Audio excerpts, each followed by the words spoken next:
গেল ২৪ August Yemeni ভূখণ্ডে হামলা চালিয়ে ১০ জনকে হত্যা করে ইসরায়েল। আহত হন প্রায় শতাধিক মানুষ। এর ৩ দিন পর ২৭ আগস্ট বুধবার ইসরায়েলের দক্ষিণাঞ্চলে হামলা চালায় ইয়েমেনের হুথিরা। তবে ইসরায়েল দাবি করে হুথিদের হামলা সফলভাবে প্রতিহত করা হয়েছে, আর ভেতরে ভেতরে ভিন্ন এক পরিকল্পনা সাজায় আইডিএফ।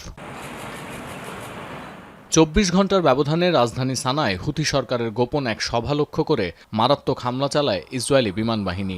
দেশটির গণমাধ্যম দাবি করে এই হামলায় হুথি প্রধানমন্ত্রী আল রাহাবি সহ মন্ত্রিসভার অন্তত ১২ জন সদস্য নিহত হয়েছে।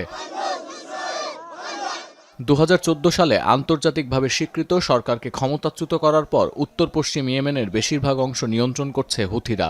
২০২৪-এর আগস্ট থেকে হুথি অধ্যুষিত সরকার ব্যবস্থার প্রধানমন্ত্রীর দায়িত্ব পালন করছিলেন আহমেদ আল রাহাবি। বৃহস্পতিবারের ওই হামলার একদিন পর শনিবার আনুষ্ঠানিকভাবে প্রধানমন্ত্রীর নিহত হওয়ার বিষয়টি স্বীকার করেছে সংগঠনটি। তবে হামলায় মন্ত্রিসভার কতজন সদস্যের প্রাণ গেছে এ বিষয়ে কিছুই জানানো হয়নি। এদিন হুথি নিয়ন্ত্রিত টেলিভিশন চ্যানেলে সংগঠনটির সুপ্রিম পলিটিক্যাল কাউন্সিল প্রধান মাহাদি আল মাশাতের একটি বিবৃতি পাঠ করা হয়। সেখানে কাউন্সিল প্রধান নিশ্চিত করেন হামলায় প্রধানমন্ত্রীর প্রাণহানি সহ মন্ত্রিসভার বেশ কয়েকজন সদস্য নিহত হয়েছেন। এছাড়া আহত হয়েছেন আরও কয়েকজন।